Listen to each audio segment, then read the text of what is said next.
Hey, my name is Matt Anderson, and I do stand-up comedy.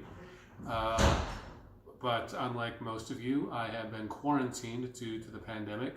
So I am doing a comedy video here in somebody's living room. A little bit about myself. I am originally from Utah, but I've been living in Massachusetts for the last 11 years. I have a day job as a technical writer, so I'm probably single. I mean, really, it's got to be a red flag for some women when a guy enjoys working day after day creating user manuals that the user only uses right before calling technical support, just so they can say, yes, I checked the user manual before calling you. But I just really enjoy working with data. I especially love Excel spreadsheets. Doesn't really give me too much pickup material. I mean, I can't just walk up to a lady and say, hey there, you look like a day at 11 gal. What say you and I take a walk and talk about this new Excel formula I've been working on? And if things really go well, maybe later on we can talk about optimization models. Yeah, that's a restraining order waiting to happen. I do date though. I date here and there. But dating can be so complicated. So many rules to follow. I mean, first you meet the person, then you have to wait a couple of encounters before actually asking for their number. Then before calling them, you have to stare at the phone in terror for 45 minutes. Then before the date, you have to shower. So many rules, right?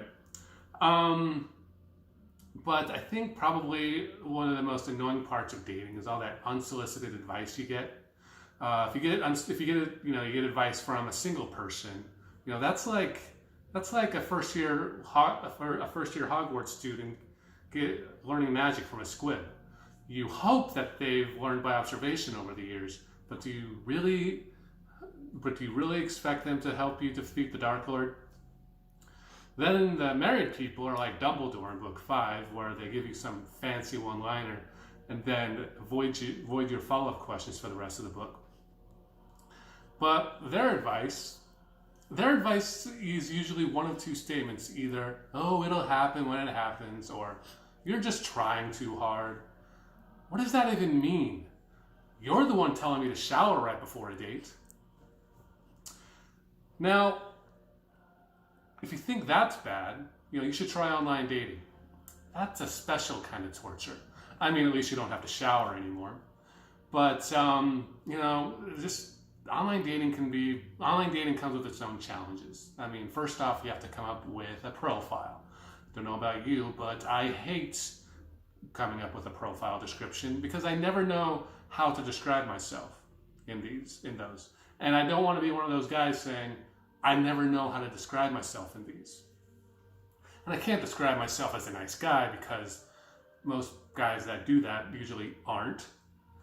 And then there's the pictures, there's the photos that you have to take. I do not take selfies on a regular basis. I did, however, a few years ago, one of my roommates and his old he had a girlfriend who got me to do a photo shoot for my online profile. Yeah, it felt wrong. But I think the most awkward thing about online dating is putting together your filters, namely your age range filter. I am currently at an age where I could ask somebody out this week that's 10 years younger than me, and then next week go out with somebody 10 years older than me, and nobody would care. Well, they might if they were mother and daughter. But, I'm not opposed to May-December romances. I mean, if you meet somebody in real life and you click with them, but there happens to be an age gap, then, whatever. However, if it happens online, that's on you. You set the filter, so you pulled a Barney Stinson on purpose and went after the college co-eds. So with that being said, I try to keep my age range filter I try not to make it too wide. I try not to make my age range too wide, because I don't want to look creepy. However, a while back, I did get curious, and I went ahead and set my age range filter a bit wider, just to see whose age range I would end up in. That is a rabbit hole you do not want to go down. First off, I set my minimum age to 15 years younger. So I encountered a lot of 22, 23-year-old women, most likely catfish or bots. The difference between a catfish and a bot is a catfish is usually on sabbatical in Africa, and they might have a really sick relative that they need help with. And a bot usually lists their occupation as caregiver. Someone recently told me that that's technically true. But either way, I could tell that most of these ladies were bots because they would message me and say, "Hey, sexy, how's it going?" First off, I am not sexy.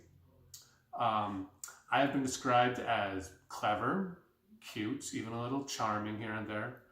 But when I think of sexy, I think of Adam Levine, and I do not have moves like Jagger. But then I went to the other end. I went to the other end of the age range. I set it to about 30 years because why not? Kept the distance at 200 miles so I wouldn't run into any of my mom's friends.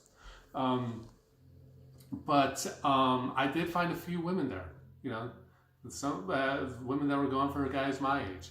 And, they were, some of them were pleasant looking. I could see why some men might go for them. There was this 65-year-old woman. She was okay looking. She seemed like a neat lady.